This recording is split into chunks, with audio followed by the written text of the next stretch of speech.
Hi ಎಲ್ರಿಗೂ ನಮಸ್ಕಾರ. ನಾನು ನಿಮ್ಮ ಪರಮೇಶ್ ಉಪಾರ್, ಸಾಧನಾ ಅಕಾಡೆಮಿ ಶಿಕಾರಿಪುರದಿಂದ. ಆತ್ಮೀಯ ಸ್ನೇಹಿತರೆ, ನಾವು ಈ ಹಿಂದಿನ ತರಗತಿಯಲ್ಲಿ ಸಾಮಾನ್ಯ ಜ್ಞಾನ ಸರಣಿಯಲ್ಲಿ ಏನು ಮಾಡಿದ್ವಪ್ಪ ಅಂದರೆ ಭಾರತದ ರಕ್ಷಣಾ ಪಡೆಗಳು, ಅದರಲ್ಲಿ ಪ್ರಮುಖವಾಗಿರ್ತಕ್ಕಂಥದ್ದು ಭಾರತದ ಭೂಸೇನೆಯನ್ನು ಬಗ್ಗೆ ಅಂದರೆ ಇಂಡಿಯನ್ ಆರ್ಮಿಯ ಬಗ್ಗೆ ಚರ್ಚೆಯನ್ನು ಮಾಡಿದ್ವಿ. ಇಂದಿನ ತರಗತಿಯಲ್ಲಿ ನಾವೇನು ಮಾಡೋಣಪ್ಪ ಅಂತಂದರೆ ಭಾರತದ ನೌಕಾಪಡೆ, ಅದೇ ರೀತಿಯಲ್ಲಿ ಭಾರತದ ವಾಯುಪಡೆ ಅಂದರೆ ಇಂಡಿಯನ್ ನೇವಿ, ಅದೇ ರೀತಿಯಲ್ಲಿ ಇಂಡಿಯನ್ ಏರ್ ಫೋರ್ಸ್ನ ಕುರಿತು ಚರ್ಚೆಯನ್ನು ಮಾಡೋಣ.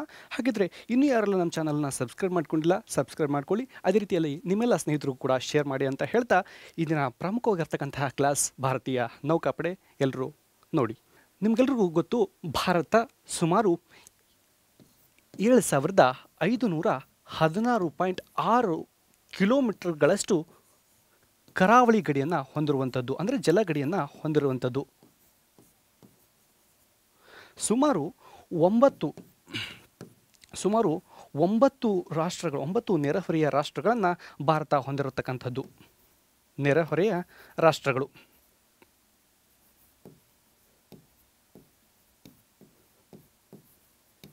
ಈ ಭಾರತೀಯ ನೌಕಾಪಡೆಯನ್ನು ನೋಡಲಿಕ್ಕಿಂತ ಮುಂಚೆ ನಾವೇನು ಮಾಡೋಣಪ್ಪ ಅಂತಂದರೆ ಪ್ರಮುಖವಾಗಿರ್ತಕ್ಕಂತಹ 2 ಪಾಯಿಂಟ್ಗಳನ್ನು ಬಗ್ಗೆ ಚರ್ಚೆಯನ್ನು ಮಾಡೋಣ. ಏನಪ್ಪ ಅಂತಂದರೆ, ಒಂದು ಸ್ಟ್ರಿಂಗ್ ಆಫ್ ಪರ್ಲ್ಸ್. ಏನಿದು string of pearls?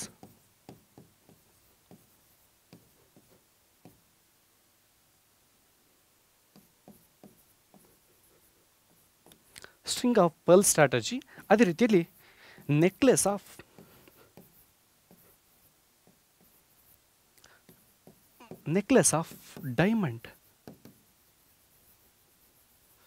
Diamonds strategy.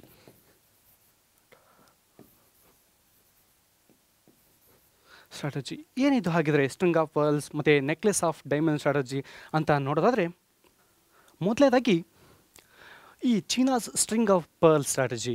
ಏನಿದು ಸ್ಟ್ರಿಂಗ್ ಆಫ್ ಪರ್ಲ್ ಸ್ಟ್ರಾಟಜಿ? ಭಾರತದ ನೆರೆಹೊರೆಯ ರಾಷ್ಟ್ರಗಳಲ್ಲಿ, ಅಂದರೆ ಸುತ್ತಮುತ್ತ ಇರತಕ್ಕಂತಹ ರಾಷ್ಟ್ರಗಳಲ್ಲಿ ಈ ಚೀನಾ ದೇಶ ಏನು ಮಾಡಿದಪ್ಪ ಅಂತಂದರೆ ಬಂದರುಗಳನ್ನು, ತನ್ನ ದೇಶದ ಬಂದರುಗಳನ್ನು ಮತ್ತು ಆ ದೇಶಗಳಿಗೆ ಆರ್ಥಿಕವಾಗಿ ಸಾಲವನ್ನು ನೀಡೋದ್ರ ಮೂಲಕ ಆ ದೇಶಗಳಲ್ಲಿ ತನ್ನ ಬಂದರುಗಳನ್ನು, ತನ್ನ ಸೈನಿಕ ನೌಕಾನೆಲೆಗಳನ್ನು ಈ ಚೀನಾ ದೇಶ ಸ್ಥಾಪಿಸಿರುವಂಥದ್ದು.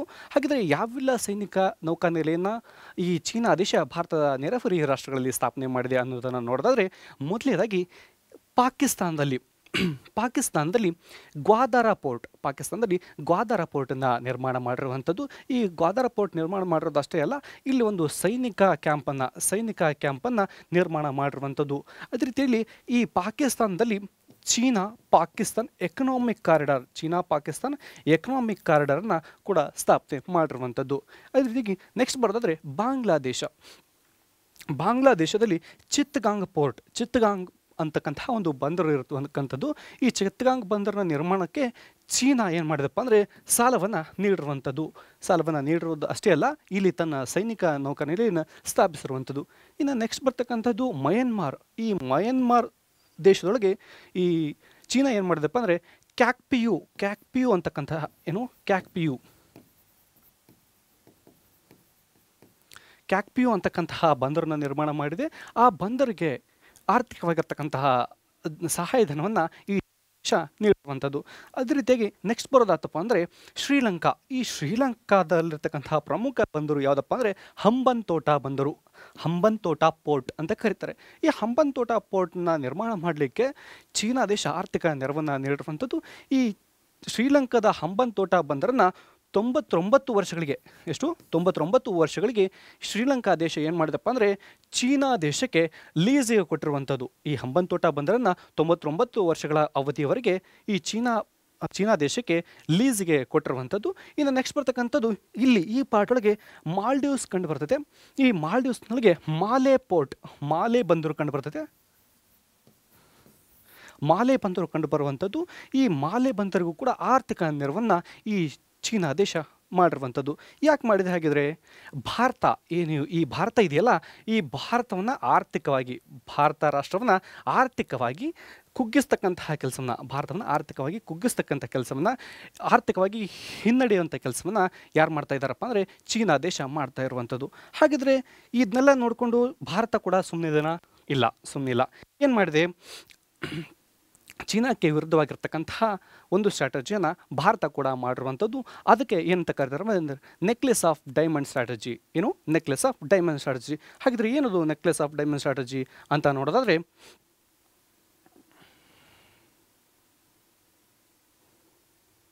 ನೆಕ್ಲೆಸ್ ಆಫ್ ಡೈಮಂಡ್ ಸ್ಟ್ರಾಟಜಿ ನೀವೆಲ್ಲ ನೋಡ್ಬೋದು. ಇದು ಭಾರತ ದೇಶ. ಭಾರತ ಏನು ಮಾಡಿದಪ್ಪ ಅಂತಂದರೆ ಈ ಚೀನಾ ದೇಶದ ನೆರೆಹೊರೆ, ಅದೇ ರೀತಿಯಲ್ಲಿ ಚೀನಾ ಏನು ಮಾಡಿತ್ತಪ್ಪ ಅಂದರೆ ಭಾರತದ ನೆರೆಹೊರೆಯ ರಾಷ್ಟ್ರಗಳಲ್ಲಿ ಸೈನಿಕ ನೌಕಾನೆಲೆಯನ್ನು ಅಂದರೆ ಸೇನಾ ಬೇಸ್ ಕ್ಯಾಂಪ್ಗಳನ್ನು ಸ್ಥಾಪನೆ ಮಾಡಿತ್ತಲ್ಲ, ಆ ಸೇನಾ ಕ್ಯಾಂಪ್ನ ಹತ್ತಿರದಲ್ಲಿ ನಿಯರೆಸ್ಟ್ ಪ್ಲೇಸ್ನೊಳಗೆ ಭಾರತ ಕೂಡ ಏನು ಮಾಡಿದೆಪ್ಪ ಅಂತಂದರೆ ಬೇರೆ ಬೇರೆ ರಾಷ್ಟ್ರಗಳಲ್ಲಿ ಬಂದರುಗಳನ್ನು ನಿರ್ಮಾಣ ಮಾಡಲಿಕ್ಕೋಸ್ಕರ ಹಣವನ್ನು ವಿನಿಯೋಗ ಮಾಡಿರುವಂಥದ್ದು. ಹಾಗಿದ್ರೆ ಯಾವ್ಯಾವ ದೇಶಗಳಲ್ಲಿ ಈ ಬಂದರು ನಿರ್ಮಾಣಕ್ಕೆ ಮತ್ತು ಆಯಾ ದೇಶಗಳಿಗೆ, ನೆರೆಹೊರೆಯ ರಾಷ್ಟ್ರಗಳಿಗೆ ಯಾವ ರೀತಿಯಲ್ಲಿ ಆರ್ಥಿಕ ಸಹಾಯವನ್ನು ಮಾಡಿದೆ ಅಂತ ನೋಡೋದಾದರೆ, ಮೊದಲನೇದಾಗಿ ಮಂಗೋಲಿಯಾ. ಇತ್ತೀಚೆಗೆ ಭಾರತದ ಪ್ರಧಾನಿಗಳಾಗಿರ್ತಕ್ಕಂತಹ ನರೇಂದ್ರ ಮೋದಿ ಅವರು ಏನು ಮಾಡಿದ್ರಪ್ಪ ಅಂದರೆ ಮಂಗೋಲಿಯಾ ರಾಷ್ಟ್ರಕ್ಕೆ ಭೇಟಿ ನೀಡಿದರು. ಮಂಗೋಲಿಯಾ ರಾಷ್ಟ್ರಕ್ಕೆ ಆರ್ಥಿಕ ಸಹಾಯವನ್ನು ಮಾಡಿರುವಂಥದ್ದು. ಅದೇ ರೀತಿಯಾಗಿ ನೆಕ್ಸ್ಟ್ ಬರ್ತಕ್ಕಂಥದ್ದು ಜಪಾನ್ ರಾಷ್ಟ್ರ. ಮೊದಲಿಂದನೂ ಶಿಂಜೋ ಅಬೆ ಕಾಲದಿಂದನೂ ಕೂಡ ಭಾರತ ಮತ್ತು ಜಪಾನ್ ರಾಷ್ಟ್ರಗಳು ಮಿತ್ರ ರಾಷ್ಟ್ರಗಳಾಗಿಯೇ ಇದ್ದಾವೆ. ಆ ರಾಷ್ಟ್ರಗಳಿಗೂ ಕೂಡ ಭಾರತ ಏನು ಮಾಡಿದೆಪ್ಪ ಅಂತಂದರೆ ಆರ್ಥಿಕ ಸಹಾಯವನ್ನು ಮಾಡಿರುವಂಥದ್ದು. ಇನ್ನು ನೆಕ್ಸ್ಟ್ ಬರ್ತಕ್ಕಂಥದ್ದು ವಿಯೆಟ್ನಾಂ ದೇಶಕ್ಕೂ ಕೂಡ ಭಾರತ ಆರ್ಥಿಕ ಸಹಾಯವನ್ನು ಮಾಡಿರುವಂಥದ್ದು. ಇನ್ನು ಸಿಂಗಪೂರ್ನ ಚಂಗಿ ಪೋರ್ಟ್, ಸಿಂಗಾಪುರ್ನಲ್ಲಿರ್ತಕ್ಕಂತಹ ಚಂಗಿ ಪೋರ್ಟ್, ಅದೇ ರೀತಿಯಾಗಿ ಇಂಡೋನೇಷ್ಯಾದಲ್ಲಿರತಕ್ಕಂತಹ ಸಬಾಂಗ್ ಪೋರ್ಟ್ಗಳಿಗೆ ಅಂದರೆ ಬಂದರುಗಳಿಗೂ ಕೂಡ ಭಾರತ ಏನು ಮಾಡಿದೆಪ್ಪ ಅಂದರೆ ಆರ್ಥಿಕ ನೆರವನ್ನು ನೀಡಿರುವಂಥದ್ದು. ಇನ್ನು ನೆಕ್ಸ್ಟ್ ಬರ್ತಕ್ಕಂಥದ್ದು ಸೆಷಲ್ಸ್ ದ್ವೀಪಗಳು. ಈ ಸೆಷಲ್ಸ್ ದ್ವೀಪದಲ್ಲಿರ್ತಕ್ಕಂಥ ಅಜಂಪ್ಷನ್ ಐಲ್ಯಾಂಡ್, ಈ ಅಜಂಪ್ಷನ್ ಐಲ್ಯಾಂಡ್ಗೂ ಕೂಡ ಭಾರತ ಆರ್ಥಿಕ ನೆರವನ್ನು ನೀಡಿರುವಂಥದ್ದು. ಇನ್ನು ಈ ಓಮನ್ ದೇಶದ ಡಕುಮ್ ಅಂತಕ್ಕಂತಹ ಬಂದರಿಗೂ ಕೂಡ ಭಾರತ ದೇಶ ಆರ್ಥಿಕ ನೆರವನ್ನು ನೀಡಿರುವಂಥದ್ದು. ಇನ್ನು ಪ್ರಮುಖವಾಗಿರ್ತಕ್ಕಂಥದ್ದು ಇಲ್ಲಿ ನಾವೇನು ನೋಡಿದ್ವಿ, ಪಾಕಿಸ್ತಾನದ ಗ್ವಾದರ್ ಪೋರ್ಟನ್ನು ನೋಡಿದ್ವಿ. ಈ ಗ್ವಾದರ್ ಪೋರ್ಟ್ನ ಹತ್ತಿರದಲ್ಲೇ ಇರಾನ್ ದೇಶ ಕಂಡುಬರ್ತದೆ. ಇರಾನ್ ದೇಶದ ಚಾಬಹಾರ್ ಬಂದರು. ಈ ಚಾಬಹಾರ್ ಬಂದರನ್ನು ನಿರ್ಮಾಣ ಮಾಡಲಿಕ್ಕೆ ಭಾರತ ಆರ್ಥಿಕ ನೆರವನ್ನು ನೀಡಿರುವಂಥದ್ದು. ಈ ಭಾರತ ಚೀನಾ ಮತ್ತು ಚೀನಾ ದೇಶ ಭಾರತದ ಸುತ್ತಲಿರ್ತಕ್ಕಂತಹ ನೆರೆಹೊರೆ ರಾಷ್ಟ್ರಗಳಲ್ಲಿ ಸ್ಥಾಪಿಸಿರ್ತಕ್ಕಂಥ ಸೇನಾ ಕ್ಯಾಂಪ್ಗಳ ಹತ್ತಿರದಲ್ಲೇ ತಾನು ಕೂಡ ಏನು ಮಾಡಿದಪ್ಪ ಅಂತಂದರೆ ಸೇನಾ ಕ್ಯಾಂಪ್ಗಳಿಗೆ ಅಥವಾ ಬಂದರುಗಳಿಗೆ ಆರ್ಥಿಕ ಸಹಾಯಧನವನ್ನು ನೀಡಿರುವಂಥದ್ದು. ಇದಕ್ಕೇನಂತ ಕರೀತಾರಪ್ಪ ಅಂದರೆ ನೆಕ್ಲೆಸ್ ಆಫ್ ಡೈಮಂಡ್ ಸ್ಟ್ರಾಟಜಿ ಅಂತ ಕರೀತಾರೆ. ಹಾಗಿದ್ರೆ ನಾವಿವಾಗ ಏನು ನೋಡಿದ್ವಪ್ಪ ಅಂತಂದರೆ ಸ್ಟ್ರಿಂಗ್ ಆಫ್ ಪರ್ಲ್ ಸ್ಟ್ರಾಟಜಿ, ಅದೇ ರೀತಿಯಾಗಿ ನೆಕ್ಲೆಸ್ ಆಫ್ ಡೈಮಂಡ್ ಸ್ಟ್ರಾಟಜಿಯನ್ನು ನೋಡಿದ್ವಿ. ಇವಾಗ ಬರ್ತಕ್ಕಂಥದ್ದು ಪ್ರಮುಖವಾಗಿ ಯಾವುದಪ್ಪ ಅಂತಂದರೆ ಭಾರತದ ನೌಕಾಪಡೆ ಏನು ಮಾಡ್ತದಪ್ಪ ಅಂತಂದರೆ ಭಾರತ ಅಂದರೆ ಸಮುದ್ರದ ಮೇಲಿನ ಸೈನಿಕ ಕಾರ್ಯಾಚರಣೆಗಳನ್ನು ಯಾರು ಮಾಡ್ತಾರೆ? ಭಾರತೀಯ ನೌಕಾಪಡೆ ಮಾಡುವಂಥದ್ದು. ಇನ್ನು ಸಮುದ್ರದ ಮೇಲಿನ ಸೈನಿಕ ಕಾರ್ಯಾಚರಣೆಗಳು ಸಮುದ್ರದ ಮೇಲಿನ ಸೈನಿಕ ಕಾರ್ಯಾಚರಣೆಗಳನ್ನು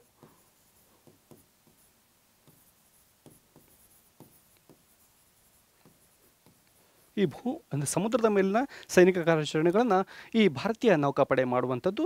ನಾನು ಅವಾಗಲೇ ಹೇಳಿದೆ ನಿಮಗೆ, ಈ ಭಾರತ ಸುಮಾರು 7516.6 ಕಿಲೋಮೀಟರ್ಗಳಷ್ಟು ಗಡಿಯನ್ನು ಹೊಂದಿದೆ ಅಂತ. ಈ 7516 ಕಿಲೋಮೀಟರ್ಗಳಷ್ಟು ಗಡಿ ಅಂದರೆ ಕರಾವಳಿ ಗಡಿಯನ್ನು ಕಾಯ್ತಕ್ಕಂತಹ ಕೆಲಸವನ್ನು ಈ ಭಾರತೀಯ ನೌಕಾಪಡೆ ಮಾಡುವಂಥದ್ದು. ಅಷ್ಟೇ ಅಲ್ಲ, ಈ ಡಿಸಾಸ್ಟರ್ಸ್, ವಿಪತ್ತಿನ ಸಂದರ್ಭದಲ್ಲಿ ಅಂದರೆ ಈ ಸುನಾಮಿಗಳಾದಂತಹ ಸಂದರ್ಭದಲ್ಲಿ ಅಥವಾ ಭೂಕಂಪಗಳ ಸಂದರ್ಭದಲ್ಲಿ ಜನರನ್ನು ಕಾಪಾಡುವಂತಹ ಕೆಲಸವನ್ನು, ಜನರನ್ನು ರಕ್ಷಣೆ ಮಾಡ್ತಕ್ಕಂತಹ ಕೆಲಸವನ್ನು ಈ ಭಾರತೀಯ ನೌಕಾಪಡೆ ಮಾಡುವಂಥದ್ದು. ಹಾಗಿದ್ರೆ ಈ ಭಾರತೀಯ ನೌಕಾಪಡೆ ಯಾವಾಗ ಸ್ಥಾಪನೆ ಆಯಿತು ಅನ್ನೋದನ್ನು ನೋಡೋದಾದರೆ, ಈ ಭಾರತೀಯ ನೌಕಾಪಡೆ ಜನವರಿ 1926 ಅಂದರೆ 1950 ಜನವರಿ 26ರಂದು ಸ್ಥಾಪನೆಯಾಗಿರುವಂಥದ್ದು. ಇದರ ಕೇಂದ್ರ ಕಚೇರಿ ಇರುವಂಥದ್ದು ಭಾರತೀಯ ಸೇನಾ ನೌಕಾ ಭವನ, ನವದೆಹಲಿಯಲ್ಲಿರುವಂಥದ್ದು. ಇದರ ಮುಖ್ಯಸ್ಥರನ್ನ ನಾವು ಏನಂತ ಕರೀತಾರೆ ಅಂತ ಅಂದಿದ್ವಿ, ಭಾರತೀಯ ನೌಕಾಪಡೆಯ ಮುಖ್ಯಸ್ಥರನ್ನ ಅಡ್ಮಿರಲ್ ಅಂತ ಕರೀತಾರೆ ಅಂತ ನೋಡಿದ್ವಿ. ಭಾರತದ ಪ್ರಸ್ತುತ ಅಡ್ಮಿರಲ್ ಯಾರಿದ್ದಾರಪ್ಪ ಅಂತಂದರೆ ದಿನೇಶ್ ಕೆ ತ್ರಿಪಾಠಿ ಅವರಿರುವಂಥದ್ದು. ಹಾಗಿದ್ರೆ ಈ ಭಾರತೀಯ ನೌಕಾಪಡೆಯ ಪ್ರಮುಖವಾಗಿರ್ತಕ್ಕಂಥ ಮೋಟೋ ಅಥವಾ ಧ್ಯೇಯವಾಕ್ಯ ಅಥವಾ ಘೋಷವಾಕ್ಯ ಏನಿದೆಯಪ್ಪ ಅಂತಂದರೆ, ಸಾಗರ ದೇವನೇ ನಮ್ಮ ಮೇಲೆ ಕೃಪೆ ಇರಲಿ, ಸಾಗರ ದೇವನೇ ನಮ್ಮ ಮೇಲೆ ಕೃಪೆ ಇರಲಿ ಅಂತಕ್ಕಂಥದ್ದು ಪ್ರಸ್ತುತ ಏನು ಭಾರತೀಯ ನೌಕಾಪಡೆಯ ಧ್ಯೇಯವಾಕ್ಯವಾಗಿರುವಂಥದ್ದು.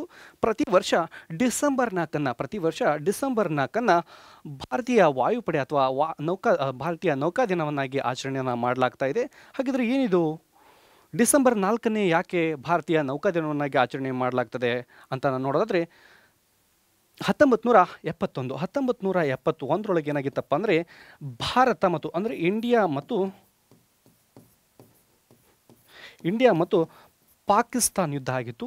ಇಂಡಿಯಾ ಪಾಕಿಸ್ತಾನ್ ಯುದ್ಧದ ಸವಿನೆನಪಿಗೋಸ್ಕರ ಏನು ಮಾಡಿದಾರಪ್ಪ ಅಂದರೆ ಪ್ರತಿ ವರ್ಷ ಡಿಸೆಂಬರ್ 4 ಭಾರತದ ನೌಕಾ ದಿನವನ್ನಾಗಿ ಆಚರಣೆಯನ್ನು ಮಾಡಲಾಗ್ತದೆ. ಹಾಗಿದ್ರೆ ಪ್ರಮುಖವಾಗಿ ಬರ್ತಕ್ಕಂತಹ ಭಾರತೀಯ ನೌಕಾಪಡೆಯ ತರಬೇತಿ ಕೇಂದ್ರಗಳು ಯಾವುದು ಅಂತ ನೋಡ್ತಾ ಹೋಗೋದಾದರೆ ಮೊದಲೇದು ಇಂಡಿಯನ್ ನಾವೆಲ್ ಅಕಾಡೆಮಿ ಇರ್ತಕ್ಕಂಥದ್ದು ಕೇರಳದ ಏಜಿಮಿಲಾ ಅಂತಕ್ಕಂಥಲ್ಲಿ ಈ ಇಂಡಿಯನ್ ನಾವೆಲ್ ಅಕಾಡೆಮಿ ಕಂಡುಬರುತ್ತೆ. ಇನ್ನು ನೆಕ್ಸ್ಟ್ INS ಶಿವಾಜಿ ತರಬೇತಿ ಕೇಂದ್ರ ಟ್ರೈನಿಂಗ್ ಸೆಂಟರ್ ಎಲ್ಲಿದೆಯಪ್ಪ ಅಂತಂದರೆ ಮಹಾರಾಷ್ಟ್ರದ ಲೋನಾವಲ್ನಲ್ಲಿ ಕಂಡುಬರುವಂಥದ್ದು. ಇನ್ನು ನೆಕ್ಸ್ಟ್ INS ಗೋಮಂತಕ ಟ್ರೈನಿಂಗ್ ಸೆಂಟರ್ ಎಲ್ಲಿದೆಯಪ್ಪ ಅಂತಂದರೆ ಗೋವಾದ ಮರ್ಮಗೋವಾ ನಿಮಗೆಲ್ಲರಿಗೂ ಗೊತ್ತು. ಗೋವಾದ ಒಂದು ಪೋರ್ಟ್ ಮರ್ಮಗೋವಾ, ಒಂದು ಬಂದರು ಮರ್ಮಗೋವಾ ಆಗಿರುವಂಥದ್ದು. ಇನ್ನು ನ್ಯಾವಿಗೇಷನ್ ಡೈರೆಕ್ಷನ್ ಸ್ಕೂಲ್ ಎಲ್ಲಿದೆಯಪ್ಪ ಅಂತಂದರೆ ಕೇರಳದ ಕೊಚ್ಚಿಯಲ್ಲಿ ಕಂಡುಬರುವಂಥದ್ದು. ಹಾಗಿದ್ರೆ ಭಾರತೀಯ ನೌಕಾಪಡೆಗೆ ಸೇರಿರ್ತಕ್ಕಂತಹ ಒಬ್ಬ ಸಾಮಾನ್ಯ ವ್ಯಕ್ತಿ ಅಥವಾ ಸಾಮಾನ್ಯ ಸೈನಿಕ ಯಾವೆಲ್ಲ ಹುದ್ದೆಗಳನ್ನು ಅಥವಾ ಯಾವೆಲ್ಲ ಪ್ರಮೋಷನ್ಗಳನ್ನು ಪಡಿತಾ ಉನ್ನತ ಹುದ್ದೆಯನ್ನು ಪಡಿಬೋದು ಅಂತ ನೋಡ್ತಾ ಹೋಗೋದಾದರೆ ಒಬ್ಬ ಸಾಮಾನ್ಯ ವ್ಯಕ್ತಿ ಭಾರತೀಯ ನೌಕಾಪಡೆಗೆ ಸೇರಿದಪ್ಪ ಅಂತಂದರೆ ಮೊದಲಿಗೆ ಸಬ್ ಲೆಫ್ಟಿನೆಂಟ್ ಆಗಿ ನೇಮಕ ಆದರೆ, ನೆಕ್ಸ್ಟ್ ಪ್ರಮೋಷನ್ಗಳ ಮೂಲಕ ಲೆಫ್ಟಿನೆಂಟ್ ಕಮಾಂಡರ್ ಆಗಿ ಮತ್ತು ಕ್ಯಾಪ್ಟನ್ ಆಗಿ, ಕಮೋಡೋರ್ ಆಗಿ, ಮತ್ತು ರಿಯರ್ ಅಡ್ಮಿರಲ್, ವೈಸ್ ಅಡ್ಮಿರಲ್ ಆಗಿ, ಕೊನೆಯದಾಗಿ ಭಾರತೀಯ ನೌಕಾಪಡೆಯ ಪ್ರಮುಖ ಮುಖ್ಯಸ್ಥರಾಗಿ ಅಂದರೆ ಅಡ್ಮಿರಲ್ ಆಗಿ ನೇಮಕವನ್ನು ಹೊಂದ್ಬೋದು ಅಥವಾ ಪ್ರಮೋಷನ್ ಹೊಂದ್ಬೋದು. ಅಂದರೆ ಭಾರತೀಯ ನೌಕಾಪಡೆಯ ಪ್ರಮುಖ ಮುಖ್ಯಸ್ಥರನ್ನ ಅಡ್ಮಿರಲ್ ಅಂತ ಕರೀತಾರೆ. ಈ ಹುದ್ದೆಯನ್ನು ಕೂಡ ಒಬ್ಬ ಕೆಳಮಟ್ಟದ ಸೈನಿಕ ಕೂಡ ಪಡಿಬೋದು. ಇನ್ನು ನೆಕ್ಸ್ಟ್ ಬರ್ತಕ್ಕಂಥದ್ದು ಭಾರತೀಯ ನೌಕಾಪಡೆಯ ಪ್ರಮುಖ ಯುದ್ಧ ಹಡಗುಗಳು ಯಾವುದು ಅಂತ ನೋಡೋದಾದರೆ ಮೊದಲನೇದಾಗಿ INS ವಿಕ್ರಾಂತ್ ಏನಪ್ಪ ಇದು ಅಂತಂದರೆ ಭಾರತದ ಮೊದಲನೇದಾಗಿ ಸ್ವದೇಶಿ ನಿರ್ಮಿತ ಏರ್ಕ್ರಾಫ್ಟ್ ಕ್ಯಾರಿಯರ್, ಅಂದರೆ ದೇಶೀಯವಾಗಿ ನಿರ್ಮಾಣವಾಗಿರ್ತಕ್ಕಂಥ ಒಂದು ಏರ್ಕ್ರಾಫ್ಟ್ ಕ್ಯಾರಿಯರ್.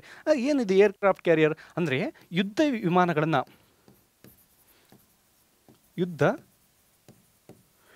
ವಿಮಾನಗಳನ್ನು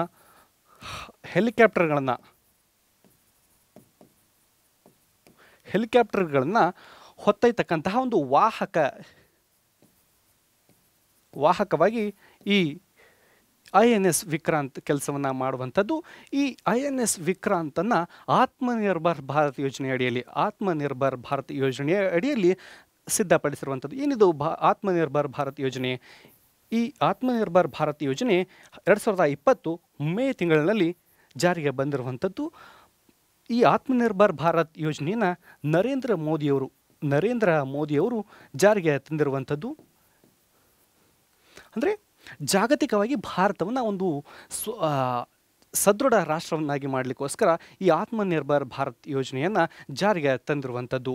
2022 ಸೆಪ್ಟೆಂಬರ್ 2 ಭಾರತದ ಪ್ರಧಾನಮಂತ್ರಿಗಳಾಗಿರ್ತಕ್ಕಂತಹ ನರೇಂದ್ರ ಮೋದಿಯವರು ಈ INS ವಿಕ್ರಾಂತ್ ಯುದ್ಧ ಹಡಗನ್ನು ಈ ಭಾರತೀಯ ನೌಕಾಪಡೆಗೆ ಸೇರ್ಪಡೆಯನ್ನು ಮಾಡಿದರು. ಭಾರತೀಯ ನೌಕಾಪಡೆಗೆ ಹಡಗನ್ನು ಸಲ್ಲಿಸಿದರು. ಇನ್ನು ನೆಕ್ಸ್ಟ್ ಬರ್ತಕ್ಕಂಥದ್ದು INS ವಿಕ್ರಮಾದಿತ್ಯ ಬಗ್ಗೆ ನೋಡೋದಾದರೆ ಇದೊಂದು ರಷ್ಯಾ ನಿರ್ಮಿತ ಯುದ್ಧ ಹಡಗಾಗಿದೆ. ಈ INS ವಿಕ್ರಮಾದಿತ್ಯ ಹಡಗನ್ನು ರಷ್ಯಾ ದೇಶ ನಿರ್ಮಾಣ ಮಾಡಿರುವಂಥದ್ದು. ಈ ಹಡಗನ್ನು 2013ರಲ್ಲಿ ಭಾರತೀಯ ನೌಕಾಪಡೆಗೆ ಸೇರ್ಪಡೆಯನ್ನು ಮಾಡಿಕೊಳ್ಳಾಯಿತು. ಈ ಯುದ್ಧ ಹಡಗಿನ ತವರು ಯಾವುದಪ್ಪ ಅಂತಂದರೆ, ಈ ಯುದ್ಧ ಹಡಗು ಎಲ್ಲಿರ್ತದಪ್ಪ ಅಂದರೆ INS ಕದಂಬ ನೌಕಾನೆಲೆ. ಈ INS ಕದಂಬ ನೌಕಾನೆಲೆ ಎಲ್ಲಿದೆ ಹಾಗಿದ್ರೆ INS ಕದಂಬ ನೌಕಾನೆಲೆ ಕಾರವಾರದಲ್ಲಿರುವಂಥದ್ದು. ಈ INS ಕದಂಬ ನೌಕಾನೆಲೆಗೆ ಸೀಬರ್ಡ್ ನೌಕಾನೆಲೆ ಅಂತ ಕೂಡ ಕರೀತಾರೆ. ಈ INS ಕದಂಬ ನೌಕಾನೆಲೆ 2005ರಿಂದ ಕಾರ್ಯಾಚರಣೆಯನ್ನು ಮಾಡ್ತಾ ಇದೆ. 2005ರಿಂದ ಕಾರ್ಯಾಚರಣೆಯನ್ನು ಮಾಡ್ತಾ ಇದೆ. ಇದು INS ಕದಂಬ ನೌಕಾನೆಲೆ ಅದಕ್ಕಿಂತ ಹಿಂದೆ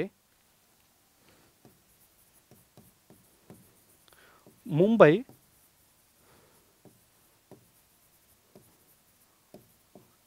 ಮುಂಬೈ ಮತ್ತು ವಿಶಾಖಪಟ್ಟಣಗಳ ನಂತರ ಕಾರ್ಯವನ್ನು ನಿರ್ವಹಿಸ್ತಾ ಇರತಕ್ಕಂತಹ 3ನೇ ನೌಕಾನೆಲೆ ಅದುವೇ INS ಕದಂಬ ನೌಕಾನೆಲೆ. ಇದೆಲ್ಲಿದೆ ಆಗಿದ್ರೆ ಕಾರವಾರದಲ್ಲಿ ಇರುವಂತಹದ್ದು. ನೀವೆಲ್ಲ ಗಮನಿಸಬಹುದು ಇಲ್ಲಿ INS ಅಂತ ಇರುವಂಥದ್ದು. INS ಅಂತಂದ್ರೆ ಏನು? ಇಂಡಿಯನ್ ನಾವೆಲ್ ಶಿಪ್.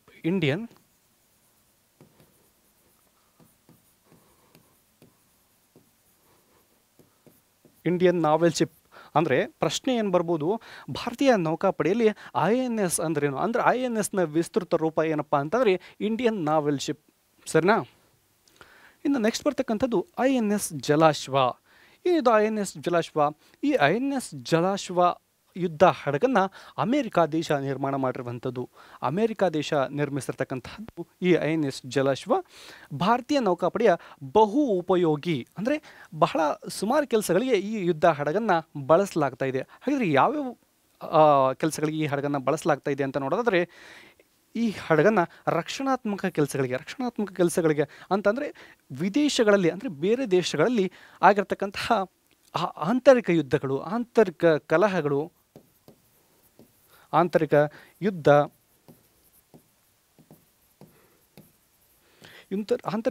ಮತ್ತು ಕಲಹಗಳಂತಹ ಸಂದರ್ಭದಲ್ಲಿ ವಿದೇಶದಲ್ಲಿರ್ತಕ್ಕಂತಹ ಭಾರತೀಯರನ್ನು ತನ್ನ ದೇಶಕ್ಕೆ ಕರೆತರತಕ್ಕಂತಹ ಕೆಲಸವನ್ನು, ರಕ್ಷಣೆ ಮಾಡಿ ಕರೆತರತಕ್ಕಂತಹ ಕೆಲಸವನ್ನು ಈ INS ಜಲಾಶ್ವ ಮಾಡುವಂಥದ್ದು. ಅದೇ ರೀತಿಗೆ ಪ್ರಾಕೃತಿಕ ಅಥವಾ ಅದರೇನು ಡಿಸಾಸ್ಟರ್ಸ್, ವಿಪತ್ತಿನ ಸಂದರ್ಭದಲ್ಲಿ ನೆರವು ನೀಡಲಿಕ್ಕೋಸ್ಕರ ಮತ್ತು ಯುದ್ಧದ ವೇಳೆ ಸೈನಿಕರ ಭೂದಾಳಿಯನ್ನು ಮಾಡಲಿಕ್ಕೋಸ್ಕರ ಈ INS ಜಲಾಶ್ವ ಯುದ್ಧ ಹಡಗನ್ನು ಬಳಸಲಾಗ್ತಾ ಇದೆ. ನಾವು ನೋಡ್ವಿ ಇದನ್ನ ಬಹು ಉಪಯೋಗಿ ಯುದ್ಧ ಹಡಗಾಗಿ ಕಾರ್ಯವನ್ನು ನಿರ್ವಹಿಸ್ತಾ ಇರೋದ. ಇನ್ನು ನೆಕ್ಸ್ಟ್ ಬರತಕ್ಕಂಥದ್ದು INS ಅರಿಹಂತ. INS ಅರಿಹಂತ ಇದು ದೇಶೀಯವಾಗಿ ನಿರ್ಮಾಣ ಮಾಡಿರ್ತಕ್ಕಂತಹ ಮೊದಲ ಅಣುಚಾಲಿತ ಸಬ್ಮರೇನ್ ಆಗಿದೆ.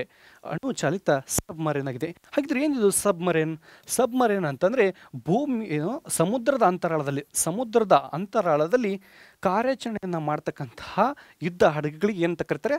ಸಬ್ಮರೇನ್ಸ್ ಅಂತ ಕರೀತಾರೆ. ಈ ಸಬ್ಮರೇನ್ ಅಂದರೆ ಈ INS ಅರಿಹಂತ ಅಣುಚಾಲಿತವಾಗಿ ಕೆಲಸ ಮಾಡ್ತಕ್ಕಂತಹ ಮೊದಲನೇ ಸಬ್ಮರೇನ್ INS ಅರಿಹಂತ ಆಗಿದೆ.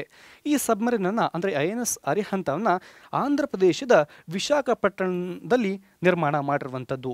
ಆಂಧ್ರ ಪ್ರದೇಶದ ವಿಶಾಖಪಟ್ಟಣದಲ್ಲಿ ಈ INS ಅರಿಹಂತವನ್ನು ನಿರ್ಮಾಣ ಮಾಡಲಾಗಿರುವಂಥದ್ದು. ಇದು ಹೆಚ್ಚಿನ ಸಮಯ ಸಮುದ್ರದ ಒಳಗೆ ಕಾರ್ಯನಿರ್ವಹಿಸಬಹುದಾಗಿರ್ತಕ್ಕಂತಹ ಒಂದು ಯುದ್ಧ ನೌಕೆಯಾಗಿದೆ. ಯಾವುದು? INS ಅರಿಹಂತ.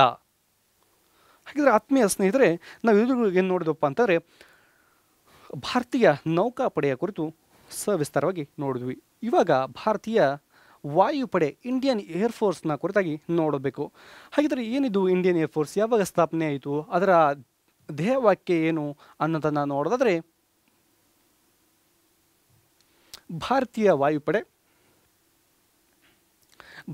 ವಾಯುಪಡೆ ಇದು ವೈಮಾನಿಕ ಸೇನಾ ಕಾರ್ಯಾಚರಣೆಗಳನ್ನು ಮಾಡತಕ್ಕಂಥದ್ದು. ವೈಮಾನಿಕ ಸೇನಾ ಕಾರ್ಯಾಚರಣೆಯನ್ನು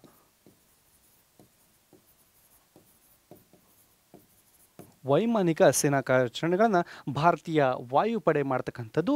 ಈ ಭಾರತೀಯ ವಾಯುಪಡೆ ಯಾವಾಗ ಸ್ಥಾಪನೆ ಆಯ್ತಪ್ಪ ಅಂತಂದರೆ 1932 ಅಕ್ಟೋಬರ್ 8ರಂದು ಭಾರತೀಯ ವಾಯುಪಡೆ ಸ್ಥಾಪನೆ ಆಗಿರುವಂಥದ್ದು. ಇದರ ಕೇಂದ್ರ ಕಚೇರಿ ನವದೆಹಲಿಯಲ್ಲಿರುವಂಥದ್ದು.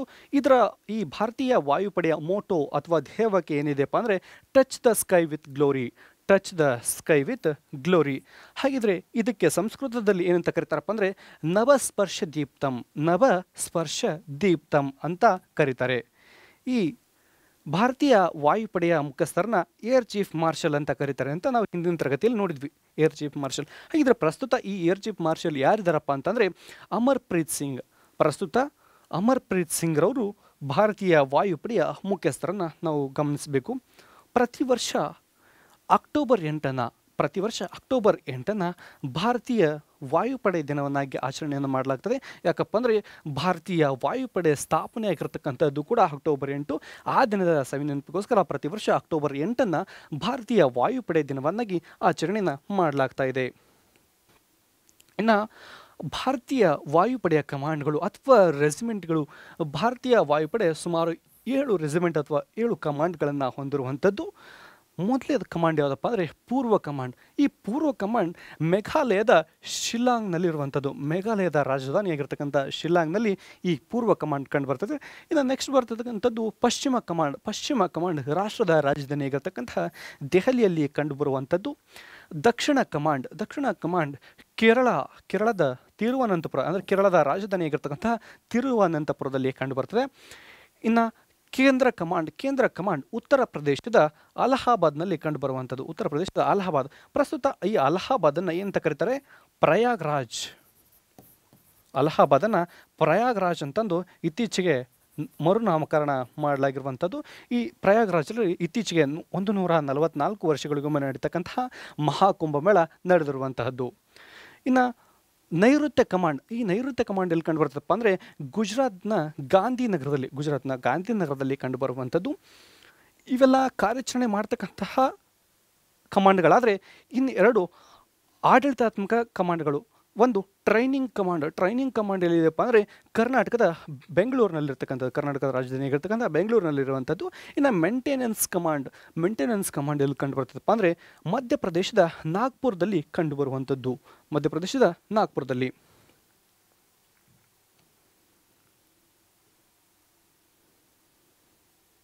ಹಾಗಿದ್ರೆ ಈ ಭಾರತೀಯ ವಾಯುಪಡೆಯ ವಿವಿಧ ದರ್ಜೆಗಳು ಅಂದರೆ ಪ್ರಮೋಷನ್ ಆಗ್ತಾ ಭಾರತೀಯ ವಾಯುಪಡೆಯಲ್ಲಿ ಯಾವೆಲ್ಲ ಸ್ಥಾನಗಳನ್ನು ಪಡಿಬೋದು ಅಂತ ನೋಡ್ತಾ ಹೋಗೋದಾದರೆ, ಮೊದಲನೇದಾಗಿ ಫ್ಲೈಯಿಂಗ್ ಆಫೀಸರ್ ಹುದ್ದೆಯಿಂದ ಪ್ರಮೋಷನ್ ಆಗ್ತಾ ಫ್ಲೈಟ್ ಲೆಫ್ಟಿನೆಂಟ್ ಆಗಿ ಪ್ರಮೋಷನ್ನ ಪಡಿಬೋದು.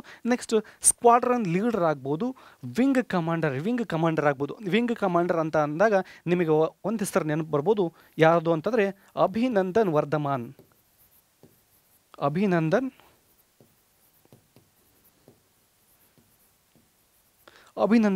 Wing commander Abhinandan Varthaman. ಯಾರಿದು ಅಭಿನಂದನ್ ವರ್ಧಮಾನ್? ನಿಮಗೆಲ್ಲರಿಗೂ ಗೊತ್ತಿರ್ಬೋದು. 2016ರಲ್ಲಿ ಬಾಲಾಕೋಟ್ ಸ್ಟ್ರೈಕ್ ಆಗಿತ್ತು.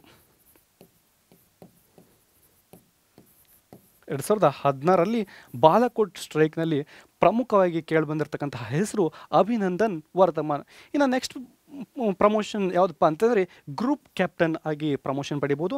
ನೆಕ್ಸ್ಟು ಏರ್ ಕಮಾಂಡರ್ ಆಗಿ, air vice marshal, air marshal. ಅದೇ ರೀತಿಯಾಗಿ ಭಾರತದ ವಾಯುಪಡೆಯ ಪ್ರಮುಖ ಸ್ಥಾನ ಏರ್ ಚೀಫ್ ಮಾರ್ಷಲ್ ಆಗಿ ಕೂಡ ಪ್ರಮೋಷನನ್ನು ಪಡಿಬೋದು. ಹಾಗಿದ್ರೆ ಭಾರತೀಯ ವಾಯುಪಡೆಯ ವಿವಿಧ ದರ್ಜೆಗಳು ಅಥವಾ ವಿವಿಧ ಪ್ರಮೋಷನ್ಗಳನ್ನು ನಾವಿವಾಗ ನೋಡಿದ್ವಿ. ಇನ್ನು ನೆಕ್ಸ್ಟ್ ಬರ್ತಕ್ಕಂಥದ್ದು ಭಾರತೀಯ ವಾಯುಪಡೆಯ ಪ್ರಮುಖ ತರಬೇತಿ ಕೇಂದ್ರಗಳು ಯಾವುದು ಅಂತ ನೋಡೋದಾದರೆ ಪೈಲಟ್ ಟ್ರೈನಿಂಗ್ ಎಸ್ಟಾಬ್ಲಿಷ್ಮೆಂಟ್ ಉತ್ತರ ಪ್ರದೇಶದ ಅಲಹಾಬಾದ್ನಲ್ಲಿ ಇರುವಂಥದ್ದು. ಉತ್ತರ ಪ್ರದೇಶದ ಅಲಹಾಬಾದ್ ಅಂದರೆ ಪ್ರಯಾಗ್ರಾಜ್ನಲ್ಲಿ ಇರುವಂಥದ್ದು.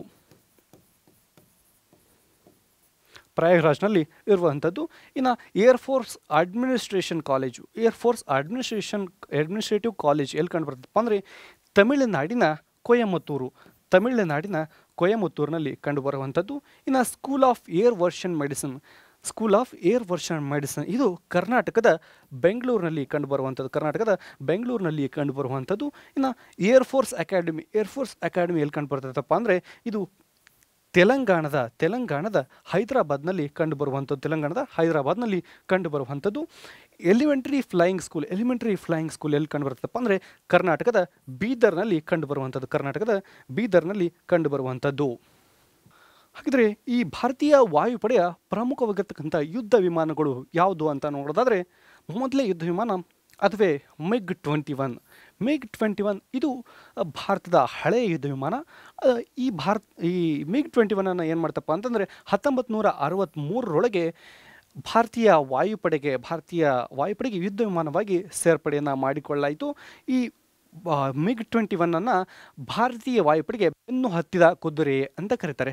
ಭಾರತೀಯ ವಾಯುಪಡೆಗೆ ಬೆನ್ನು ಹತ್ತಿದ ಕುದುರೆ ಅಂತ ಕರೀತಾರೆ. ಯಾಕಂತ ಹೇಳಿದ್ರೆ ಇದೊಂದು ಹಳೆಯ ಯುದ್ಧ ವಿಮಾನ, ಅಂದರೆ 1963ರಿಂದ ಪ್ರಸ್ತುತ 2025ರವರೆಗೂ ಕೂಡ ಕಾರ್ಯಾಚರಣೆಯಲ್ಲಿದೆ. ಹಾಗಾಗಿ ಇದನ್ನು ಭಾರತೀಯ ವಾಯುಪಡೆಗೆ ಬೆನ್ನು ಹತ್ತಿದ ಕುದುರೆ ಅಂತ ಕರೀತಾರೆ. ಈ MiG-21 ಏನು ಮಾಡಿದಪ್ಪ ಅಂದರೆ 1999ರಲ್ಲಿ ನಡೆದಿರ್ತಕ್ಕಂತಹ ಕಾರ್ಗಿಲ್ ಯುದ್ಧ, ಅದೇ ರೀತಿಯಾಗಿ 1971ರಲ್ಲಿ ನಡೆದಿರ್ತಕ್ಕಂಥ ಭಾರತ ಪಾಕಿಸ್ತಾನ ಯುದ್ಧದಲ್ಲಿ ಕೂಡ ಪ್ರಮುಖ ಪಾತ್ರವನ್ನು ವಹಿಸಿರುವಂಥದ್ದು ಈ MiG-21. ಇನ್ನು ನೆಕ್ಸ್ಟ್ ಯುದ್ಧ ವಿಮಾನ ಯಾವುದಪ್ಪ ಅಂದರೆ ತೇಜಸ್ ಹಗುರ ಯುದ್ಧ ವಿಮಾನ. ಈ ತೇಜಸ್ ಹಗುರ ಯುದ್ಧ ವಿಮಾನ ಏನಪ್ಪ ಅಂದರೆ ದೇಶೀಯವಾಗಿ ನಿರ್ಮಾಣ ಮಾಡಿರುವಂಥದ್ದು, ಭಾರತದಲ್ಲಿ ಸ್ವದೇಶೀಯವಾಗಿ ನಿರ್ಮಾಣ ಮಾಡಿರ್ತಕ್ಕಂತಹ ಹಗುರ ಯುದ್ಧ ವಿಮಾನ ಅದು ತೇಜಸ್. ಈ ಯುದ್ಧ ವಿಮಾನವನ್ನು HAL ಅಭಿವೃದ್ಧಿಪಡಿಸಿರುವಂಥದ್ದು. HAL ಅಂದರೆ ಏನು? Hindustan aeronautics limited. HAL ಅಂತಂದರೆ ಹಿಂದೂಸ್ತಾನ್ ಏರೋನಾಟಿಕ್ಸ್ ಲಿಮಿಟೆಡ್. ಈ ಹಿಂದೂಸ್ತಾನ್ ಏರೋನಾಟಿಕ್ಸ್ ಲಿಮಿಟೆಡ್ HAL ಯಾವಾಗ ಸ್ಥಾಪನೆ ಆಯ್ತಪ್ಪ ಅಂತಂದರೆ 1940ರಲ್ಲಿ ಸ್ಥಾಪನೆ ಆಗಿರುವಂಥದ್ದು. ಈ HAL ಅಂದರೆ ಹಿಂದೂಸ್ತಾನ್ ಏರೋನಾಟಿಕ್ಸ್ ಲಿಮಿಟೆಡ್ಗೆ ಈ ಹಿಂದೆ ಏನು ಕರಿತಾ ಇದ್ರಪ್ಪ ಅಂತಂದರೆ Hindustan aircraft limited. Hindustan aircraft limited, aircraft limited ಅಂತ ಕರಿತಾ ಇದ್ರು. ಈ HAL ಕೆಲಸ ಏನಪ್ಪ ಅಂತಂದರೆ ಭಾರತೀಯ ವಾಯುಪಡೆಗೆ ಪ್ರಮುಖವಾಗಿರ್ತಕ್ಕಂಥ ಯುದ್ಧ ವಿಮಾನಗಳನ್ನು, ಪ್ರಮುಖವಾಗಿರ್ತಕ್ಕಂಥ ಯುದ್ಧ ಹೆಲಿಕಾಪ್ಟರ್ಗಳನ್ನು ಸಿದ್ಧಪಡಿಸ್ತಕ್ಕಂತಹ ಕೆಲಸವನ್ನು ಈ HAL ಮಾಡ್ತಕ್ಕಂಥದ್ದು. ಈ HALನ ಕೇಂದ್ರ ಕಚೇರಿ ಎಲ್ಲಿದೆ ಅಂತಂದರೆ ಬೆಂಗಳೂರಿನಲ್ಲಿ ಇರುವಂಥದ್ದು. ಬೆಂಗಳೂರಿನಲ್ಲಿ HALನ ಕೇಂದ್ರ ಕಚೇರಿ ಇರುವಂಥದ್ದು. ಮೇಕ್ ಇನ್ ಇಂಡಿಯಾ ಯೋಜನೆಯ ಮೂಲಕ ಈ ತೇಜಸ್ ಹಗುರ ಯುದ್ಧ ವಿಮಾನವನ್ನು ಸ್ಥಾಪನೆ ರೆಡಿ ಮಾಡಿ ಸಿದ್ಧಪಡಿಸಿರುವಂಥದ್ದು.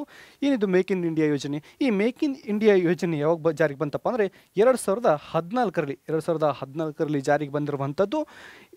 ಇದನ್ನು ನರೇಂದ್ರ ಮೋದಿಯವರು, ಭಾರತದ ಪ್ರಧಾನಮಂತ್ರಿಗಳಾಗಿರ್ತಕ್ಕಂತಹ ನರೇಂದ್ರ ಮೋದಿಯವರು ಈ ಮೇಕ್ ಇನ್ ಇಂಡಿಯಾ ಯೋಜನೆಯನ್ನು ಜಾರಿಗೆ ತಂದಿರುವಂಥದ್ದು. ಅಂದರೆ ಭಾರತವನ್ನು ಆರ್ಥಿಕವಾಗಿ ಸದೃಢಗೊಳಿಸಲಿಕ್ಕೋಸ್ಕರ, ಭಾರತದಲ್ಲಿ ನೂತನ ಉದ್ಯೋಗಾವಕಾಶಗಳನ್ನು ಸೃಷ್ಟಿ ಮಾಡಲಿಕ್ಕೋಸ್ಕರ, ಅದೇ ರೀತಿಯಾಗಿ ಆಂತರಿಕವಾಗಿ ಅಂತಾರಾಷ್ಟ್ರೀಯವಾಗಿ ನೇರ ಹೂಡಿಕೆಯನ್ನು ಉತ್ತೇಜಿಸಲಿಕ್ಕೋಸ್ಕರ ಈ ಮೇಕ್ ಇನ್ ಇಂಡಿಯಾ ಯೋಜನೆಯನ್ನು 2014ರಲ್ಲಿ ಭಾರತದ ಪ್ರಧಾನಿಯಾಗಿರ್ತಕ್ಕಂಥ ನರೇಂದ್ರ ಮೋದಿಯವರು ಜಾರಿಗೆ ತಂದಿರುವಂಥದ್ದು. ಈ ತೇಜಸ್ ಹಗುರ ಯುದ್ಧ ವಿಮಾನ ದೇಶೀಯಾಗಿ ನಿರ್ಮಾಣ ಮಾಡಿರೋದ್ರಿಂದ ವಿದೇಶಗಳಿಂದ, ಅಂದರೆ ಬೇರೆ ಬೇರೆ ದೇಶಗಳಿಂದ ಕೂಡ ಈ ಯುದ್ಧ ವಿಮಾನವನ್ನು ಖರೀದಿಸಲಿಕ್ಕೋಸ್ಕರ ಆಸಕ್ತಿಯನ್ನು ತೋರಿರೋದನ್ನು ನಾವು ಗಮನಿಸಬೇಕು. ಇನ್ನು ನೆಕ್ಸ್ಟ್ ಬರ್ತಕ್ಕಂಥದ್ದು C-17 ವಿಮಾನ. C-17 ಅಂತಕ್ಕಂಥ ಒಂದು ಯುದ್ಧ ವಿಮಾನ, ಇದನ್ನು ಅಮೇರಿಕಾ ದೇಶ ನಿರ್ಮಾಣ ಮಾಡಿರ್ತಕ್ಕಂತಹದ್ದು. ಈ ಯುದ್ಧ ವಿಮಾನವನ್ನು ಭಾರತ ವಾಯುಪಡೆಗೆ 2013ರಲ್ಲಿ ಸೇರ್ಪಡೆ ಮಾಡಿಕೊಂಡಿರುವಂಥದ್ದು. ಈ ಯುದ್ಧ ವಿಮಾನದ ಅಂದರೆ ಈ C-17 ಯುದ್ಧ ವಿಮಾನದಿಂದ ಏನು ಮಾಡಿದ್ರಪ್ಪ ಅಂದರೆ 2013ರಲ್ಲಿ ಉತ್ತರಾಖಂಡದೊಳಗೆ ಹೆಚ್ಚಿನ ಪ್ರಮಾಣದಲ್ಲಿ ಪ್ರವಾಹ ಉಂಟಾಗಿತ್ತು. ಆ ಸಮಯದೊಳಗೆ ಜನರನ್ನು ರಕ್ಷಣೆ ಮಾಡ್ತಕ್ಕಂತಹ ಕೆಲಸವನ್ನು, ಜನರನ್ನು ರಕ್ಷಣಾ ಕಾರ್ಯಾಚರಣೆಯನ್ನು ಈ C-17 ಯುದ್ಧ ವಿಮಾನದ ಮೂಲಕ ಮಾಡಲಾಗಿತ್ತು ಅನ್ನೋದನ್ನು ನಾವೆಲ್ಲ ಇಲ್ಲಿ ಗಮನಿಸಬೇಕು. ನೆಕ್ಸ್ಟ್ ಬರ್ತಕ್ಕಂಥದ್ದು ಸುಖೋಯ್ 30 MKI. ಸುಖೋಯ್ 30 MKI ಇದೊಂದು ಪ್ರಮುಖವಾಗಿರ್ತಕ್ಕಂಥ ಯುದ್ಧ ವಿಮಾನ. ಈ ಯುದ್ಧ ವಿಮಾನವನ್ನು ಭಾರತ ಮತ್ತು ರಷ್ಯಾ ದೇಶಗಳು ಜಂಟಿಯಾಗಿ ಅಭಿವೃದ್ಧಿಯನ್ನು ಪಡಿಸಿರುವಂತಹದ್ದು. ಈ ಯುದ್ಧ ವಿಮಾನ ಅಂದರೆ ಈ ಸುಖೋಯ್ 30 MKI ಏನು ಯುದ್ಧ ವಿಮಾನ ಇದೆಯಲ್ಲ, ಈ ಯುದ್ಧ ವಿಮಾನ 2120 ಕಿಲೋಮೀಟರ್ ವೇಗವನ್ನು ಹೊಂದಿರುವಂಥದ್ದು. ಅಂದರೆ ಗಂಟೆಗೆ 2120 ಕಿಲೋಮೀಟರ್ ವೇಗವನ್ನು ಹೊಂದಿರುವಂಥದ್ದು. ಭಾರತೀಯ ವಾಯುಪಡೆಗೆ ಅಂದರೆ ಈ ಸುಖೋಯ್ 30 MKI ಏನಿದೆಯಲ್ಲ, ಇದೊಂದು ಪ್ರಮುಖ ಶಕ್ತಿಯಾಗಿದೆ ಅಂತ ಹೇಳ್ಬೋದು. ಇದುವರೆಗೂ ಭಾರತದಲ್ಲಿ ಸುಮಾರು 270ಕ್ಕೂ ಹೆಚ್ಚು ಸುಖೋಯ್ 30 MKI ಯುದ್ಧ ವಿಮಾನಗಳು ಭಾರತ ನೌಕಾಪಡೆಯಲ್ಲಿ ಇರುವಂತಹದ್ದನ್ನು ನಾವು ಗಮನಿಸಬೇಕು. 2019-20 ಸಾಲಿನಲ್ಲಿ ಬಹಳ ನ್ಯೂಸ್ನಲ್ಲಿರ್ತಕ್ಕಂತಹದ್ದು ರಾಫೆಲ್ ಯುದ್ಧ ವಿಮಾನ. ಆ ಸಮಯದಲ್ಲಿ ರಫೇಲ್ ಹಗರಣ ಅಂತ ಕೂಡ ಕರೀತಾ ಇದ್ರು.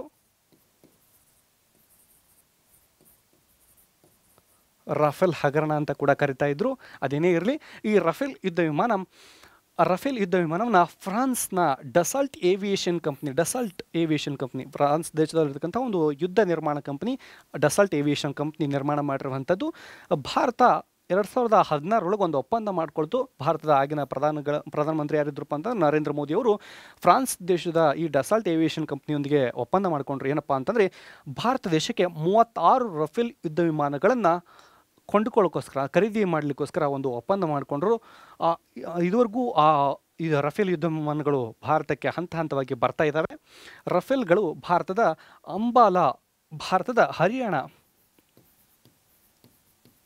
ಹರಿಯಾಣದ ಅಂಬಾಲ ಮತ್ತು ಹಶಿಮಾರ್ ಅಂತಕ್ಕಂಥದ್ದು ಪಶ್ಚಿಮ ಬಂಗಾಳ ರಾಜ್ಯದಲ್ಲಿ ಕಂಡುಬರುವಂತಕ್ಕಂಥದ್ದು. ಈ ರಫೇಲ್ ಯುದ್ಧ ವಿಮಾನಗಳನ್ನು ಅಂಬಾಲ ಮತ್ತು ಹಶಿಮಾರ್ ಏರ್ ಬೇಸ್ನಲ್ಲಿ ಕಾರ್ಯವನ್ನು ನಿರ್ವಹಿಸ್ತಾ ಇರುವಂಥದ್ದು. ಅಂಬಾಲ ಕಂಡುಬರ್ತಕ್ಕಂಥದ್ದು ಹರಿಯಾಣ ರಾಜ್ಯದಲ್ಲಿ, ಇನ್ನು ಹಶಿಮಾರ ಕಂಡುಬರ್ತಕ್ಕಂಥದ್ದು ಪಶ್ಚಿಮ ಬಂಗಾಳ ರಾಜ್ಯದಲ್ಲಿ.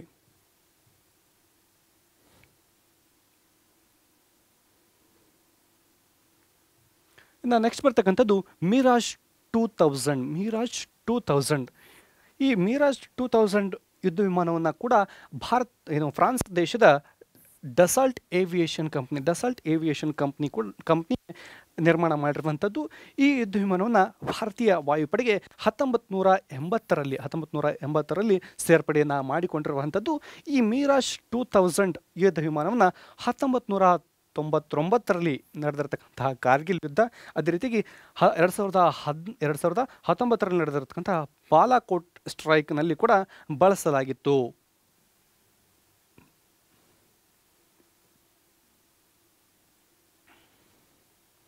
ನೆಕ್ಸ್ಟ್ ಬರ್ತಕ್ಕಂಥದ್ದು ಭಾರತದ ರಕ್ಷಣಾ ಪಡೆಗಳ ಪ್ರಮುಖ ಕಾರ್ಯಾಚರಣೆಗಳು. ಭಾರತದ ರಕ್ಷಣಾ ಪಡೆಗಳು ಅಂತ ಬಂದಾಗ ಆರ್ಮಿ ಆಗಿರ್ಬೋದು, ನೇವಿ ಆಗಿರ್ಬೋದು, ಇನ್ನು ಏರ್ಫೋರ್ಸ್ ಆಗಿರ್ಬೋದು. ಈ 3 ರಕ್ಷಣಾ ಪಡೆಗಳು ನಡೆಸಿರ್ತಕ್ಕಂತಹ ಕಾರ್ಯಾಚರಣೆ, ಅದರೊಳಗೂ ಪ್ರಮುಖ ಕಾರ್ಯಾಚರಣೆಗಳನ್ನು ನಾವಿಲ್ಲಿ ನೋಡೋಣ. ಮೊದಲನೆಯ ಕಾರ್ಯಾಚರಣೆ ಆಪರೇಷನ್ ವಿಜಯ್. ಯಾವಾಗಿದು? ಆಪರೇಷನ್ ವಿಜಯ್ 1999ರಲ್ಲಿ ಆಗಿರ್ತಕ್ಕಂಥದ್ದು. ಪಾಕ್ ಆಕ್ರಮಿತ ಪ್ರದೇಶವನ್ನು, ಪಾಕ್ ಆಕ್ಯುಪೈಡ್ ಕಾಶ್ಮೀರ್, ನಾವೇನು POK ಅಂತ ಕರಿತೀವಲ್ಲ, ಪಾಕ್ ಆಕ್ಯುಪೈಡ್ ಕಾಶ್ಮೀರ್ ಅಂದರೆ ಪಾಕ್ ಆಕ್ರಮಿತ ಪ್ರದೇಶವನ್ನು ವಶಪಡಿಸಲಿಕ್ಕೋಸ್ಕರ 1999ರೊಳಗೆ ಏನು ಮಾಡಿದ್ರಪ್ಪ, ಆಪರೇಷನ್ ವಿಜಯ್ ಅಂತಕ್ಕಂಥ ಒಂದು ಕಾರ್ಯಾಚರಣೆಯನ್ನು ಮಾಡಲಾಯಿತು. ಈ ಕಾರ್ಯಾಚರಣೆಯಲ್ಲಿ ಭಾರತ ಸೈನ್ಯದ ಸುಮಾರು 527 ಭಾರತೀಯ ಸೈನಿಕರು ಮರಣವನ್ನು ಹೊಂದಿದ್ರು, ಜೀವ ತ್ಯಾಗವನ್ನು ಮಾಡಿದರು. ಆ ದಿನದ ನೆನಪಿಗೋಸ್ಕರ ಭಾರತೀಯ ರಕ್ಷಣಾ ಪಡೆ ಏನು ಮಾಡ್ತದಪ್ಪ ಅಂತಂದರೆ ಪ್ರತಿ ವರ್ಷ ಜುಲೈ 26ನ ಕಾರ್ಗಿಲ್ ವಿಜಯ್ ದಿವಸ್ ಅಂತಂದು ಆಚರಣೆಯನ್ನು ಮಾಡಲಾಗ್ತದೆ. ಆ ದಿನ ಈ 527 ಜನರಿಗೂ ಕೂಡ ಗೌರವ ನಮನವನ್ನು ಸಲ್ಲಿಸ್ತಕ್ಕಂತಹ ಕೆಲಸವನ್ನು ಮಾಡಲಾಗ್ತದೆ.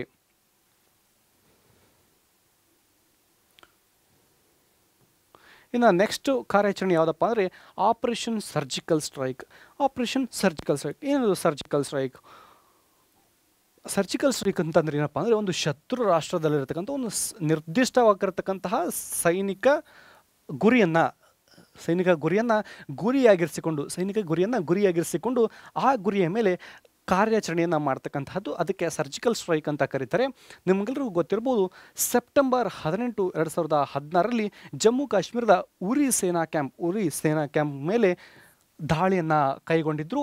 ಆ ದಾಳಿಯಲ್ಲಿ ಭಾರತೀಯ ಸೈನಿಕರು ಸುಮಾರು 19 ಭಾರತೀಯ ಸೈನಿಕರು ದೇಹ ತ್ಯಾಗವನ್ನು ಮಾಡಿದರು, ಹತ್ಯೆಯನ್ನು ಮಾಡಲಾಯಿತು. ಅಂದರೆ 19 ಜನರನ್ನು ಹತ್ಯೆಯನ್ನು ಮಾಡಲಾಯಿತು.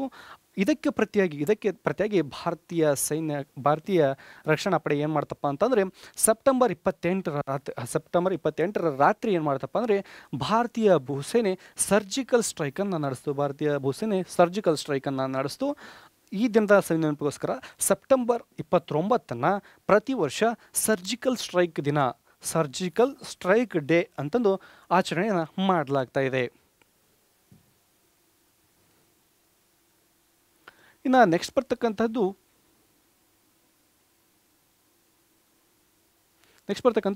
ಆಪರೇಷನ್ ಸುಕೂನ್. ಇದೇನಪ್ಪ ಅಂತಂದರೆ 2006ರಲ್ಲಿ ಲೆಬನಾನ್ ದೇಶದೊಳಗೆ ಲೆಬನಾನ್ ದೇಶದೊಳಗೆ ಸಂಘರ್ಷ ಅಂದರೆ ಆಂತರಿಕವಾಗಿ ಯುದ್ಧ ನಡೆದಿತ್ತು. ಆ ಸಮಯದೊಳಗೆ ಭಾರತದ ಜನರನ್ನು, ಭಾರತ ಅಷ್ಟೇ ಅಲ್ಲ, ಆ ಲೆಬನಾನ್ನಲ್ಲಿರ್ತಕ್ಕಂಥ ವಿದೇಶಿ ಜನರನ್ನು ಸ್ಥಳಾಂತರಿಸ್ತಕ್ಕಂಥ ಕೆಲಸವನ್ನು, ಅದೇ ರೀತಿಯಲ್ಲಿ ಶ್ರೀಲಂಕಾ, ನೇಪಾಳ ಮತ್ತು ಲೆಬನಾನ್ನ ಪ್ರಜೆಗಳನ್ನು ಸ್ಥಳಾಂತರಿಸ್ತಕ್ಕಂತಹ ಕೆಲಸವನ್ನು ನಡೆದಿತ್ತು. ಆ ಆಪರೇಷನ್ಗೆ ಏನಂತ ಕರಿತಾರಪ್ಪ ಅಂದರೆ ಆಪರೇಷನ್ ಸುಕೂನ್. ಹಾಗಾದರೆ ಆಪರೇಷನ್ ಸುಕೂನ್ ಯಾವುದಕ್ಕೆ ಸಂಬಂಧಪಟ್ಟದಪ್ಪ ಅಂತಂದರೆ ಲೆಬನಾನ್ನಲ್ಲಿ ಆಗಿರ್ತಕ್ಕಂಥ ಯುದ್ಧದಿಂದ ಅಲ್ಲಿನ ಪ್ರಜೆಗಳನ್ನು, ಅಲ್ಲಿರ್ತಕ್ಕಂಥ ಭಾರತ, ಶ್ರೀಲಂಕಾ, ನೇಪಾಳ ಮತ್ತು ಲೆಬನಾನ್ನ ಪ್ರಜೆಗಳನ್ನು ಸ್ಥಳಾಂತರಿಸ್ತಕ್ಕಂತಹ ಪ್ರಕ್ರಿಯೆ, ಅದನ್ನು ಆಪರೇಷನ್ ಸುಕೂನ್ ಅಂತ ಕರೀತಾರೆ.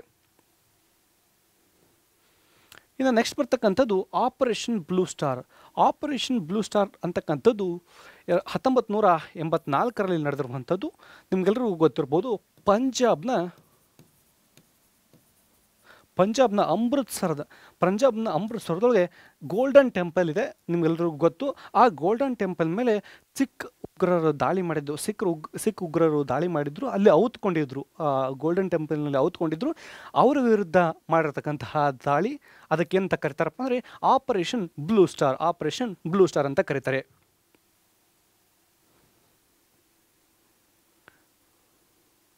ನೆಕ್ಸ್ಟ್ ಬರ್ತಕ್ಕಂಥದ್ದು ಆಪರೇಷನ್ ರಾಹತ್. ಯಮನ್ ದೇಶದೊಳಗೆ ಆಂತರಿಕವಾಗಿ ಯುದ್ಧ ನಡೆದಿತ್ತು. ಆ ಸ್ಥಳದಿಂದ ಭಾರತೀಯ ನಾಗರಿಕರನ್ನ ಮತ್ತು ವಿದೇಶಿ ಪ್ರಜೆಗಳನ್ನು ಸ್ಥಳಾಂತರಿಸಲಿಕ್ಕೋಸ್ಕರ ಭಾರತದ ರಕ್ಷಣಾ ಪಡೆ ಏನು ಮಾಡ್ತಪ್ಪ ಅಂದರೆ ಏಪ್ರಿಲ್ 2015ರಲ್ಲಿ ಆಪರೇಷನ್ ರಾಹತ್ ಅಂತಕ್ಕಂಥ ಒಂದು ರಕ್ಷಣಾ ಕಾರ್ಯಾಚರಣೆಯನ್ನು ಪ್ರಾರಂಭ ಮಾಡಿತು. ಆಪರೇಷನ್ ರಾಹತ್ ಇದು ಪ್ರಮುಖವಾಗಿರ್ತಕ್ಕಂಥದ್ದು. ಇನ್ನು ನೆಕ್ಸ್ಟ್ ಕಾರ್ಯಾಚರಣೆ ಯಾವುದಪ್ಪ ಅಂತಂದರೆ ಆಪರೇಷನ್ ಮೈತ್ರಿ. ಏನಿದು ಆಪರೇಷನ್ ಮೈತ್ರಿ? 2015ರೊಳಗೆ ನೇಪಾಳದಲ್ಲಿ ಭೀಕರವಾಗಿರ್ತಕ್ಕಂಥ ಒಂದು ಭೂಕಂಪ ಸಂಭವಿಸುತ್ತಿತ್ತು. ಈ ಭೂಕಂಪದಿಂದ, ಅಂದರೆ ನೇಪಾಳದಲ್ಲಿ ಸಂಭವಿಸಿರ್ತಕ್ಕಂಥ ಈ ಭೂಕಂಪದಿಂದ ಜನರಿಗೆ ಹೆಲ್ಪ್ ಮಾಡಲಿಕ್ಕೋಸ್ಕರ, ಜನರಿಗೆ ಸಹಾಯ ಮಾಡಲಿಕ್ಕೋಸ್ಕರ ಭಾರತ ಸರ್ಕಾರ ಏನು ಮಾಡ್ತಪ್ಪ ಅಂದರೆ ಆಪರೇಷನ್ ಮೈತ್ರಿ ಅಂತಕ್ಕಂಥ ಒಂದು ಕಾರ್ಯಾಚರಣೆಯನ್ನು ಪ್ರಾರಂಭವನ್ನು ಮಾಡಿರುವಂಥದ್ದು. ಯಾವಾಗ? 2015ರಲ್ಲಿ. ಇನ್ನು ಕೊನೆಯ ಪ್ರಮುಖ ಕಾರ್ಯಾಚರಣೆ ಯಾವುದಪ್ಪ ಅಂತಂದರೆ ಸಮುದ್ರ ಸೇತು 2 ಕಾರ್ಯಾಚರಣೆ. ಏನದು ಸಮುದ್ರ ಸೇತು 2 ಕಾರ್ಯಾಚರಣೆ? 2020 ಮೇ ಒಳಗೆ ಭಾರತ ಅಷ್ಟೇ ಅಲ್ಲ, ಪ್ರಪಂಚವನ್ನೇ ಈ ಕೋವಿಡ್-19 ಅಂತಕ್ಕಂಥ ಒಂದು ಸಾಂಕ್ರಾಮಿಕ ರೋಗ ಕಾಡಿತ್ತು. ಆ ಸಾಂಕ್ರಾಮಿಕ ರೋಗದ ಸಂದರ್ಭದಲ್ಲಿ ಭಾರತದಲ್ಲಿ ಆಮ್ಲಜನಕದ ಸಿಲಿಂಡರ್ಗಳ ಕೊರತೆ ಉಂಟಾಗಿತ್ತು. ಹಾಗಾಗಿ ಈ ಆಮ್ಲಜನಕ ಸಿಲಿಂಡರ್ಗಳನ್ನು ಸರಬರಾಜು ಮಾಡಲಿಕ್ಕೋಸ್ಕರ, ಆ ಸಿಲಿಂಡರ್ಗಳನ್ನು ತರಲಿಕ್ಕೋಸ್ಕರ ಸಮುದ್ರ ಸೇತು 2 ಅಂತಕ್ಕಂತಹ ಒಂದು ಆಪರೇಷನ್ ಅಥವಾ ಕಾರ್ಯಾಚರಣೆಯನ್ನು ಮಾಡಲಾಯಿತು. ಇದಕ್ಕೆಂತ ಕರೀತಾರೆ ಸಮುದ್ರ ಸೇತು 2 ಕಾರ್ಯಾಚರಣೆ. ಹಾಗಿದ್ರೆ ಇತ್ತೀಚೆಗೆ ಏನು ಮಾಡಿದ್ರಪ್ಪ ಅಂತಂದರೆ ಆಪರೇಷನ್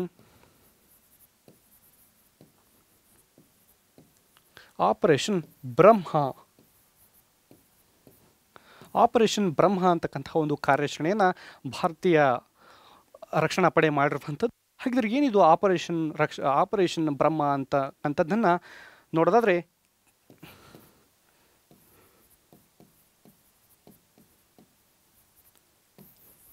ಇತ್ತೀಚೆಗೆ ಮಯನ್ಮಾರ್ ದೇಶದೊಳಗೆ ಭೂಕಂಪ ಆಗಿರುವಂಥದ್ದು. ಈ ಭೂಕಂಪ ಆಗಿರ್ತಕ್ಕಂತಹ ಮಯನ್ಮಾರ್ ದೇಶಕ್ಕೆ ಸಹಾಯ ಹಸ್ತವನ್ನು ನೀಡಲಿಕ್ಕೋಸ್ಕರ, ಅಲ್ಲಿನ ಜನರನ್ನು ರಕ್ಷಣೆ ಮಾಡಲಿಕ್ಕೋಸ್ಕರ ಈ ಆಪರೇಷನ್ ಬ್ರಹ್ಮ ಅಂತಕ್ಕಂತಹ ಕಾರ್ಯಾಚರಣೆಯನ್ನು ಭಾರತದ ರಕ್ಷಣಾ ಪಡೆ ಮಾಡಿರುವಂಥದ್ದು. ಹಾಗಿದ್ರೆ ಈಗ ನಾವೆಲ್ಲ ಏನು ನೋಡಿದಪ್ಪ ಅಂತಂದರೆ ಭಾರತದ ವಾಯುಪಡೆ, ಭಾರತದ ನೌಕಾಪಡೆ, ಅದರ ರೀತಿಯಾಗಿ ಸ್ಟ್ರಿಂಗ್ ಆಫ್ ಪಲ್ಸ್ ಮತ್ತು ನೆಕ್ಲೆಸ್ ಆಫ್ ಡೈಮಂಡ್ ಸ್ಟ್ರಾಟಜಿ ಬಗ್ಗೆ ನೋಡಿದ್ವಿ. ಹಾಗಿದ್ರೆ ಇದುವರೆಗೂ ಕೂಡ ನೀವೆಲ್ಲರೂ ಈ ವಿಡಿಯೋನ ತುಂಬ ಚೆನ್ನಾಗಿ ಗಮನಿಸಿದ್ದೀರಿ ಅಂತ ಅಂದ್ಕೊಂಡಿದ್ದೀನಿ. ಇನ್ನೂ ಈ ವಿಷಯಕ್ಕೆ ಸಂಬಂಧಪಟ್ಟಂತೆ ಇನ್ನೂ ಏನೇ ಪ್ರಶ್ನೆಗಳಿದ್ದರೂ ಕೂಡ ಕಮೆಂಟ್ನಲ್ಲಿ ಮೆನ್ಷನ್ ಮಾಡಿ. ಅದೇ ರೀತಿಯಲ್ಲಿ ಇದುವರೆಗೂ ವಿಡಿಯೋನ ಗಮನಿಸಿದಾಗ ಎಲ್ರಿಗೂ ಥ್ಯಾಂಕ್ ಯು.